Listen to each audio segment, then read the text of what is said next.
If you're tuning into this podcast, it's clear you care about your workplace culture, but caring about it and knowing how to actively build it every day, that's a whole different thing.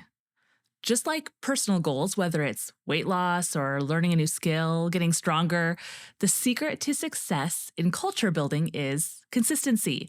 It's the little things done daily that make the biggest impact. So today, I'm giving you a roadmap to simple, everyday habits that will strengthen your workplace culture. Let's jump in.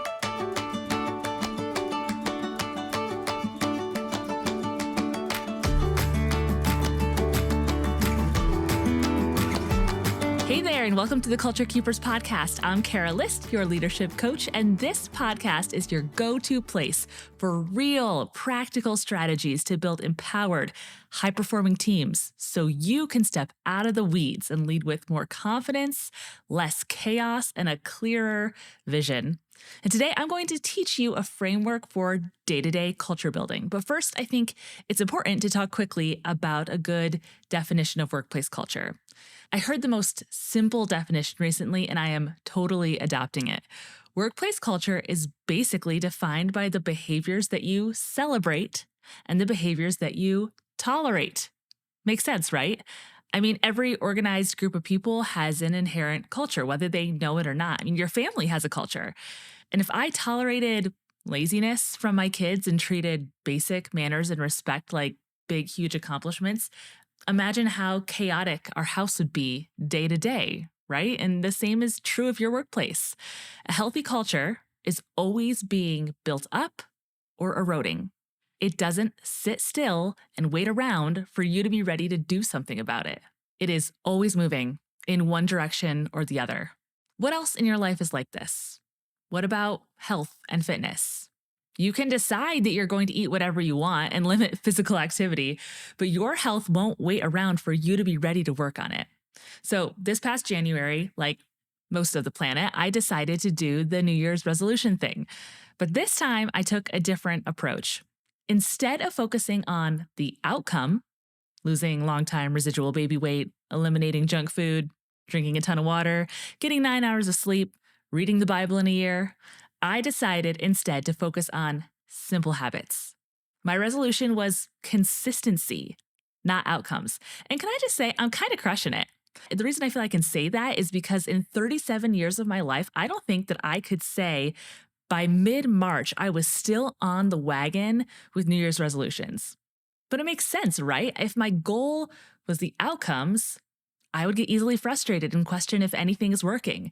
But instead, the win is just doing it every day. So I committed to getting up and going for a walk, doing a quick morning workout before my kids got up. And if you're new to the Culture Keepers podcast, one thing you need to know is that I am not a morning person, like really not a morning person.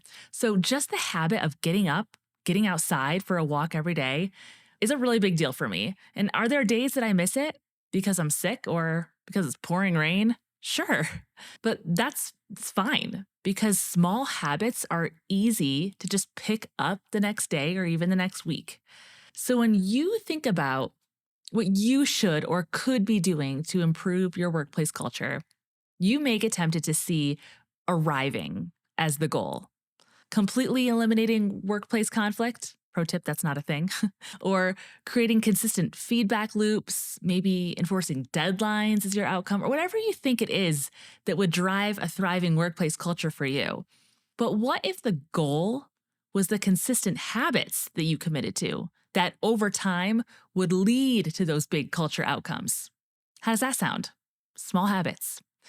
A book you most definitely should read, if you haven't already, is Atomic Habits by James Clear. And he says that small, consistent actions matter more than big one-time efforts.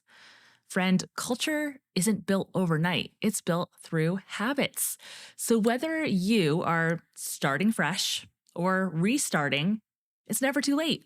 And I think it's important to discuss some common barriers that you might face when it comes to culture habit building. The first is the all or nothing trap. And I have really felt this. It's feeling like you need to change everything at once. And the key is to start small and to keep it easy. If I decided that my fitness habit that I just started is going to be running 3 miles each day, like couch to 3 miles in one day, first of all, I think I would die, but I would quit so quickly. It can't be all or nothing. Small and easy steps. The next barrier you might face is falling off the wagon, right? It is easy to get discouraged when we have an off season of habits we're building, but culture is shaped by what happens consistently, not what happens occasionally. So we can't let a quick break keep us from building consistently. We just hoist ourselves back on the wagon without the guilt, without the hesitation. And the final barrier is delayed results. If I'm starting small, my fitness journey is not going to yield the biggest loser style results. Again, the win has to be the system, not the results.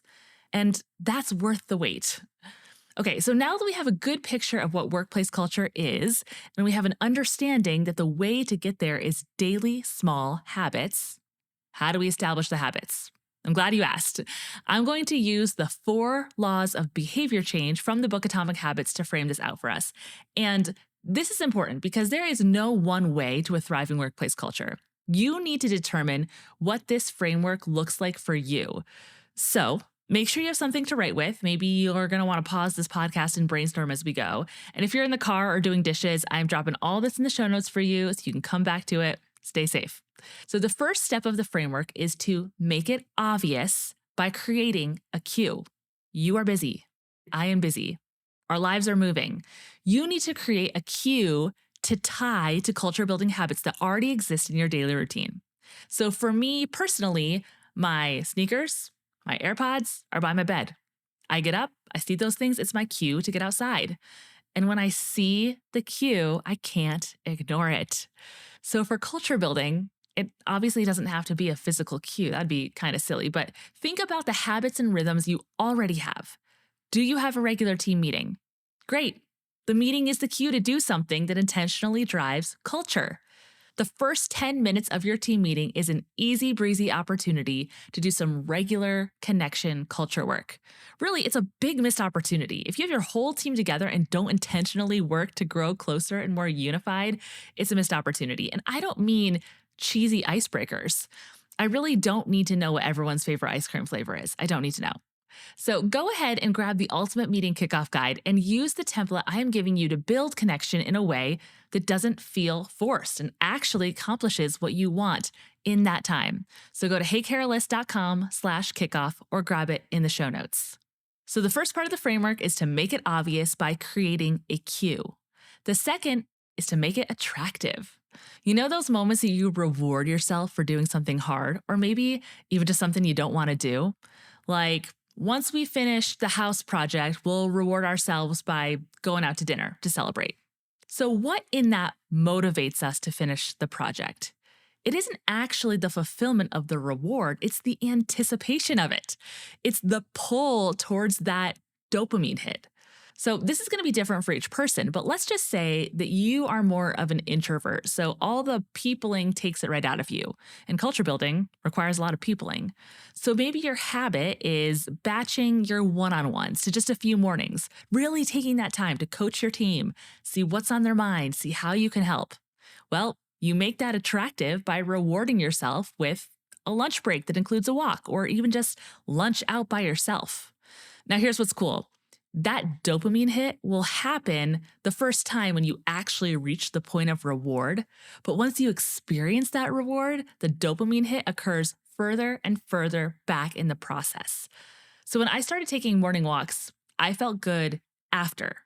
Now I feel good in anticipation. It actually feels good to get up and get outside, not just when it's done.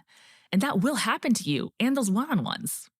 Okay, the third piece of the framework, my friend, is to make it easy. Let me say it again. Make it easy. Not 3 miles each day, 15-minute morning walk. That is habit forming. Okay, so don't think about how you need to completely overhaul your performance reviews or your feedback loops to start doing this. Instead, start small, start easy. Think 1 thank you note per week. Maybe you do it right after lunch on Friday so you have a cue.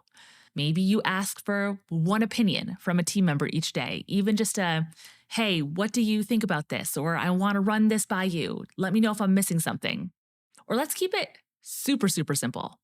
Celebrate birthdays, right? Happy birthday in the Slack channel and prompt the team to list something that that person does that really helps them or that makes a difference for the team.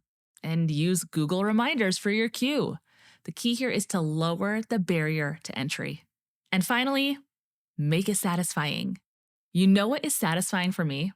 Looking back and counting how many days this year I have intentionally gotten up and gone on a walk. And you want to know the embarrassing truth? Already in March, it's probably more than last year in total. I say embarrassing, but actually it isn't embarrassing because I'm super proud. I feel like now I can add a new habit because I've cemented this last one into place.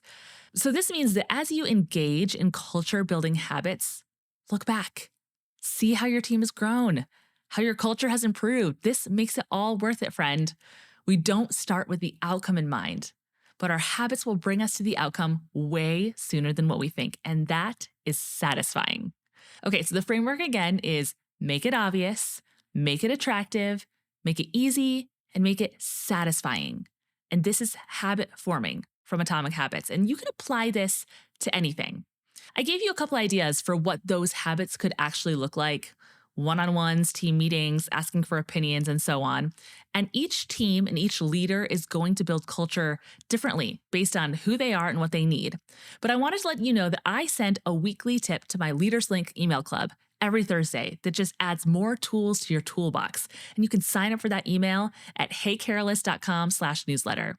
You don't want to miss these tips that could very well become your next habit. Okay, friend, you don't have to do everything. Just start with one small habit today. My challenge for you is to pick one habit and commit to it for just 30 days. What's it going to be? If you're watching on YouTube, drop those new habits in the comments below or shoot me an email. Share what you're thinking. I can't wait to hear it. Thanks for being here today. I hope this has been super helpful to you. And until next time, remember, I'm cheering you on.